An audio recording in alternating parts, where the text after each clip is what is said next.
All right, so there's this really odd trend coming out of Los Angeles. And I need you guys' help because I read a long article from the LA Times about this, and I'm still not certain I totally get it. Yeah, your little tease had me concerned. Well, it's a weird name. It's a trend that actually didn't even originate in LA. It originated in Europe, and it's called death cafes. Death cafe. Never thought about putting those two things together. It sounds like, come on in while you slowly die and sip tea, you know? Right. Maybe have a sandwich. Maybe it's supposed to be like a death by chocolate type of thing. Like, so good you'll die. Yeah, no. Or So Dr. Kevorkian works there. Right. These young gals may not know that one. You don't know that reference? I know the name, but I don't know anything about him. Yeah, he was a guy that was, did he end up in jail? I know he died or something. Physician-assisted suicide. Oh, yeah, he that was all guy. about that. But this really isn't that at all. Okay, so let me give you the anecdote that starts the story, and then we'll give, I went in and zeroed in on the descriptors of what it is and what it isn't. We'll see if we can figure this out. In a second-story room in Los Feliz' Philosophical Research Society, about a dozen people sit in a circle. Many of them are here for the first time and not entirely sure what to expect. The sandwich board sign in the courtyard below offers only the cryptic hint. Quote, "Welcome. Death Cafe meeting upstairs." Okay. So they knew it was happening. It's upstairs. They show up. Oh, that's where I go. Okay. As the group settles in on this Thursday afternoon in May, organizer Elizabeth Gill-Louis says out of only two directives to the folks there. Here's the two directives. Have tea and cake and talk about death. Which seems like three, tea and cake. Oh, is this like an old school salon, like during the Enlightenment? Is that what it's supposed to be? It felt like that.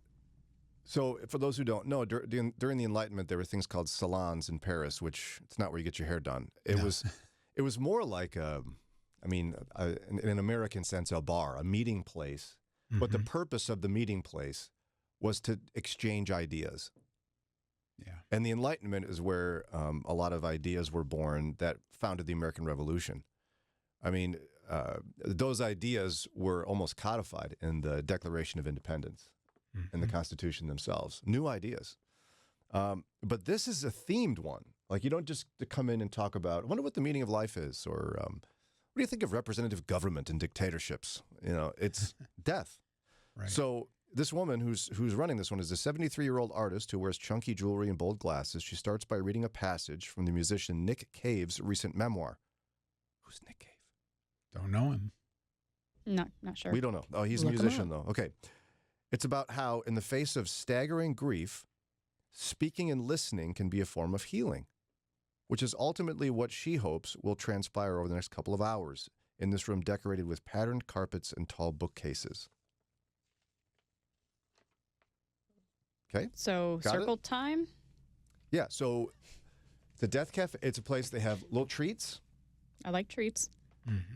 and you're there to talk openly about death. Interesting. Now, this concept was born in 2011 by a guy named John Underwood. He was a 38-year-old Buddhist student and former government worker. He hosted the first modern death cafe in his home in East London. He was inspired to organize it after reading about Swiss people, not Swiss cheese, but Swiss people doing Café Mortels. Okay. Gatherings designed by the late sociologist Bernard Curtaz in 2004 to break the stigma around talking about death. So the origin was, nobody talks about death and dying. You know what we're going to do here? We're just going to talk about it. No agenda, though. Specifically, it's not like here's how we're going to talk about it or the rules. Nope. Come on in, Say whatever you want. eat some snacks, talk about death. The guy, sadly, who started the trend in East London, he passed away suddenly. There's some irony to that. Yes. I mean, not really. We all die. Right.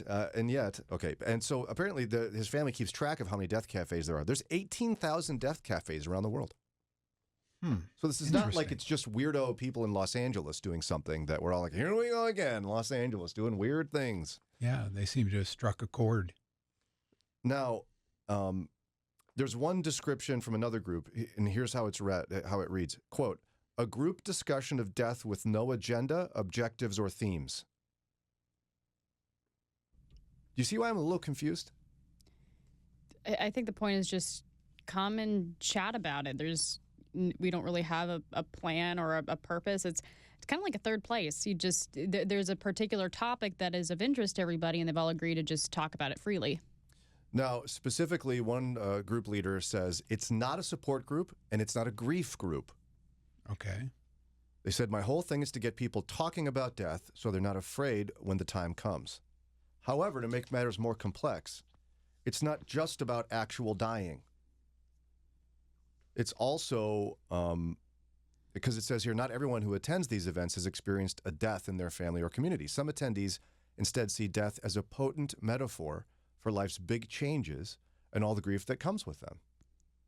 Like one particular individual was a 35-year-old filmmaker, and this person was not grieving a person's death, but the death of her childhood and some of the grief that came with overcoming some wounds in her childhood and how she's setting boundaries in her life.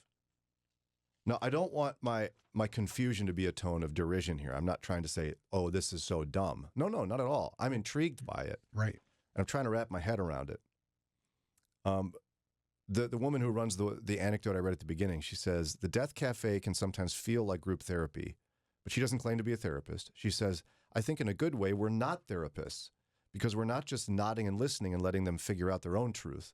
We actually have some ideas, and we're where you find meaning in your life. Like, they actually give you advice. Therapists generally don't do that. They want to, therapists get you to the conclusion yourself. Yeah. So I think we need to analyze this. This is where I want to analyze. Okay, so I've told you what it is and what it isn't. What is it for someone who's confused listening to what I just described? It'd be kind of like you get together for a book club and your topic is centered on the book. This is centered on death, but it'd be like you all read different books. So you're bringing your own discussion and understanding to this discussion. My fear, like any discussion, there are people who are attention hogs who may monopolize the conversation or try to win everybody over to whatever their view of death is. And that could make it an unpleasant time. But if everybody goes with open minds and, open hearts, they can listen and learn from each other. There are going to be people with some far out views. There's going to be reincarnationists who are going to say, well, death isn't really death. You just come back and hopefully you were good. Otherwise, you're going to be an insect in your next life. But see, it doesn't seem to be explicitly persuasive in nature. Like, come in, let's all share our ideas about the afterlife. Where I understand where you're coming from on that, Ron. I just don't see that that's what they're trying to accomplish here. And there is a facilitator, because you're right. People can ruin groups very quickly. And the facilitator is supposed to help people go around and take their turns. To add a twist to this, it's mostly 20 and 30-somethings that are part of this. Mostly 20 and 30-somethings. Oftentimes, people who would identify in some measure as an artist. Not always, but it just tends to be the trend. So I'm sure what Ron is saying does happen, but if it's not group therapy, but people are encouraged to bring things like, I'm mourning the death of my childhood, what is it? Well, right, and it's not like, I think in the church, the only time we deal with death in a consistent manner, in my mind, help me with this, seems to be grief share. Like a group specifically designed for people who've lost a loved one to commiserate over that and help each other work through grief. But this is explicitly not about, it's not a grief group. It's not come here and get comfort in your sadness. It's talking about transitions and ends and loss. And it's open discussion about it, which to me leans a little bit more towards what you described in the Enlightenment, which is a place to go and exchange ideas and experiences. Now, again, somebody might be going, this is weird. Yeah, but if it's like striking a chord. It's meeting a need that people have. Mm-hmm.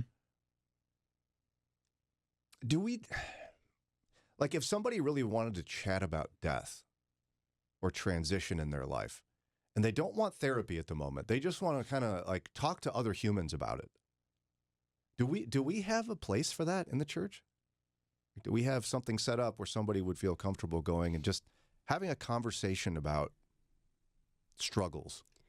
I don't think we do. Even though we're Christians and, we know what happens afterwards, death is still scary. And I don't think we acknowledge that enough. Just say, oh, well, you get to be with Jesus when you die. It's like, yeah, but the dying process and the time leading up to that, which can sometimes take years, that's really scary. People don't like to talk about it to the point that sometimes loved ones will die and you don't even know if they had a will.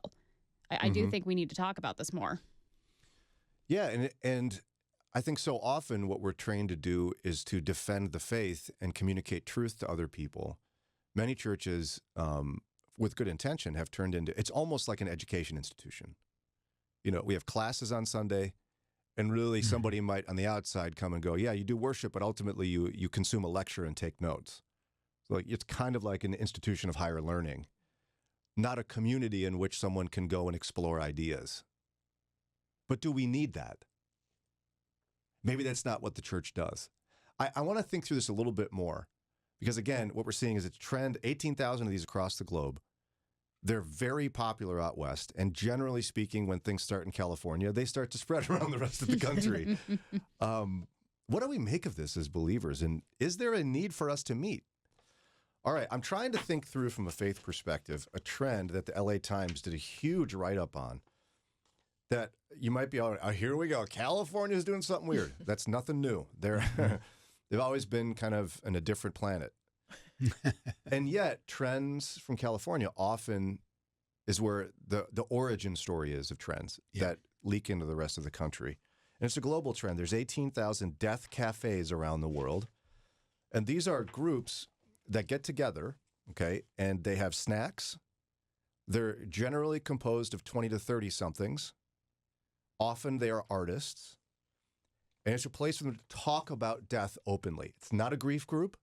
It's not a therapy session. No one's a licensed therapist or even pretending to be one. They get in a circle and they share whether or not it's the death of a loved one or like grieving the loss of a transition in life. Maybe you've moved or you lost a job or you're becoming an adult, and that's hard because it is. I'm still grieving that. And we were wondering aloud before the break whether the church has a place for this. Because it seems to me to be distinctly different than Grief Share. Like if you went to a Grief Share group and you'd been to a death cafe, I don't think you'd go back to Grief Share. Would you agree with me on that? I would, yeah. The ladies are thinking. I wouldn't know. I've never been to a grief share. I mean, I haven't been to one, but it's my understanding it's when you are deeply grieving the loss of a loved one, you gather with other Christians to work through what it means to live after the loss. And this is, if I'm in a grief share group and somebody shows up because they're sad about the death of their job, I'm going to be annoyed. That's a little offensive, actually. Yeah, I'd be like, bye. This is not for you. Or the loss of a relationship. Unless it's been made clear that it's for both. And I don't know that that's what grief share is. We had someone who texted in and said that their church allows for both. Does it? Mm-hmm. They said grief support at my church allows people to grieve losses other than death. So maybe you break into small groups because it might be different, because like what you're saying is true. It's not the same type of grief. So maybe you could break into smaller groups where you're grieving in life transitions in this little group over here at Grief Support, and you guys over here are grieving the loss of a loved one. Yeah, perhaps. If I'm going to psychoanalyze this as a armchair psychologist, and by the way, we have Steve Gersovich coming soon. If you're listening, Doc, I have no idea what I'm talking about. Yeah, you're an armchair. He's like the full recliner. The couch, as they say. But we live in an era of intense loneliness, and we all lived through an era of just firsts. The pandemic gave us all traumatic experiences, small T's, big T's, depending on your family and your experience. And our society is not set up anymore with, as Daria mentioned earlier, third places, which we've discussed. If you look at my grandfather's kind of his professional resume, he had a whole bunch of civic organizations he was part Clubs. of. Yeah, like a lot of clubs. People used to be in not just bowling league, but you were in the Kiwanis, the There- Rotary, the yeah. Rotary, Lions, the yeah. Odd Fellows. no one does this anymore. No one Yeah. does this, especially young people.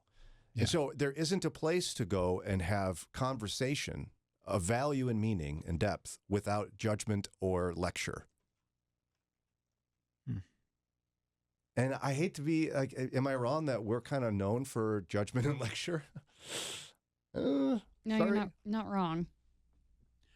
Yeah, even within the church, we tend to, if someone comes in that is curious and they're espousing their views, we probably would be quick to say, "Oh, that's nice, but the Bible says this, so you're wrong." At least that's how they would take it. You're wrong, I'm right. You're everything, I'm nothing, or other way around. I know what you meant. But but yeah, it's like a snap judgment. Where here, they would be able to espouse their thoughts, and people would react, but they're not. Nobody is right and wrong in these. You've got your thoughts on death. You're allowed to have them. Yeah. Is the church a place for that? Or is this something we just kind of go, okay, guys, you go do that? I think it could and maybe should be. Why is that? I mean, because we're supposed to be a community. We're supposed to share these things with each other. We just kind of sequester ourselves. We go in and then we leave, and we may not even know a lot of people on a real deep level. But these are the people we're supposed to be sharing with and having these conversations with.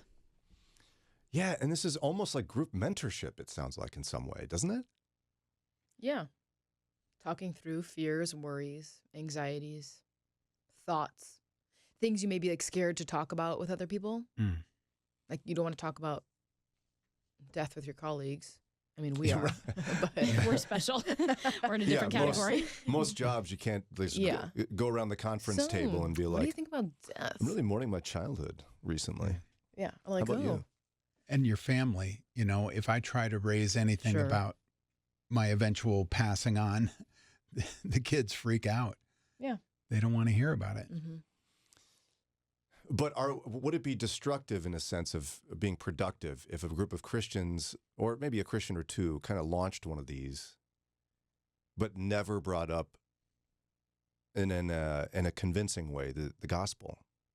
Like, what value would that bring to the Christian people? You know what I mean? Yeah, Like, and this is not a place of yeah. convincing. I think what's different about Christians, if they were to do this, is that, I mean, what's true about everybody is everybody knows we all die. Mhm. So it's something we have to come to terms with and not be so worried and scared about. And it's just kind of have to take it as like, yeah, this is going to happen. So I need to kind of wrap my head around that.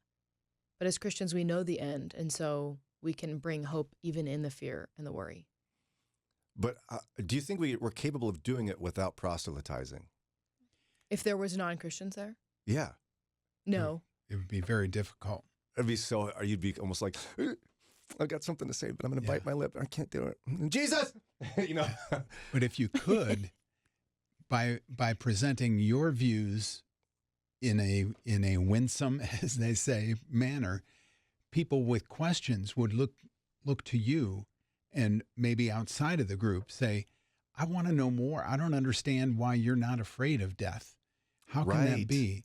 And then you're free to proselytize outside of the group. But if you start trying to do that within the group, the moderator is going to expel you. But I don't know if we're even comfortable with, like even that term proselytizing. Like we have this urge. I think it was an era of apologetics where if someone is like, "Boy, you sure seem to be hopeful in the midst of the grief you've been through. How do you do that?" We feel like, okay, and the door's open. I'm going to spew now. We're going to give the 4 spiritual laws. We're going to, where sometimes it may be most helpful to say, I got to be honest. I'm following Jesus, and it's made a big difference in my life. period. Mm-hmm. And let them ask more questions. Or not ask more questions. Mhm. But Yeah. leave it up to them how they want to handle that information. But if I'm sitting here saying this on Christian radio and someone's going, that's not good enough, you've got to give them the truth in that moment. After all, what if they walked out from the meeting with you and got hit by a bus? Then it's on your head that they didn't go to heaven. Why are your eyes rolling in the back of your head for that? Gosh. Because we put this undue pressure on ourselves that we are in charge of saving everybody. We're not. That's We're not our not. job. It is our job to tell people about Jesus, Mm-hmm. but we also need to do it at the right time with the right intentions and the right motives. With patience. With patience and with kindness and without judgment, not just because we think they're going to get hit by a bus tomorrow. And also not so that we can go back to church and like put a notch on our belt And say- about another one got saved. Yes. It's not a tally list. You don't get to keep track. Right. Well, a lot of us do. Yeah, but it's God's work. It's not yours if somebody's saved. So you really didn't do anything. Yeah, but it's a dysfunction you see all the time. I remember totally. a group of college friends who were sitting around a table, and I didn't know them very well yet, but they were like the Christians. And they went around and how many people have you gotten saved? And I was sitting there like, this feels weird. Yeah. What they meant was that, like, I think what they were trying to say is, how many people have you brought to a saving faith in Christ? Still doesn't matter. It doesn't matter. But Exactly. it's the wrong it still question makes me queasy. Mm-hmm. because they're taking credit for the work of the Holy Spirit. That's why you're queasy. Yes. Yeah, and as weird as this thing is and as hard as it is to wrap our heads around it, there's a hopefulness from me in this. Like you're hearing about a growing trend among 20 and 30 somethings who want to have a place to learn and grow and discuss difficult things. Mm-hmm. That's good. It's just, are we capable as Christians of creating an environment in which they would feel comfortable doing that with us? Mm-hmm. Or on the flip side, maybe we start strategically planting ourselves in these groups. Yeah. But we have to be sincere in our sharing. Yeah, we'd have to be Mhm. sincere, and we'd have to not get mad when other people share their thoughts about what happens after death. Yes. Yeah, I think a big problem that Christians have is we go in and we know we have the answer, Yeah. and we're like, oh, these people are just so stupid. They just need to listen to me. Whether that's your heart intent, like I think people can sense that. Mm-hmm. So you need to come in with a genuine, like, wondering about their views, and you need to present yours in a way that, I mean, just kind of speak for themselves. Mhm. People are not going to come to your side just because you said so. Like, they need time to realize that they need Jesus, and many of them don't. They don't realize they don't realize they need Jesus, which is why they don't have him yet. Mm-hmm. Yeah, and I'm so glad you brought up earlier the third place thing, Daria, because when we talked about the third place, a place like a civic organization where people get together and build relationship, it was more abstract when I heard that. I was like, well, that's weird. That's Yeah. like going back in time. We're never going to do that. This seems like it has more, I don't know, teeth to it. Like, I can see this. Yeah, because the definition of a third place would be that there's no agenda. There's nothing to talk about. Like Right. if you think about like shows like Cheers or Friends, it's just a Yeah. place. Yes. There's no like thing that they're talking about. They're all just end up there. Where this has something to it. I think that's probably what the difference feels like. And, I get leery of saying we should start one of these, not us, but like the church, because we tend to like wreck stuff when we, Mm.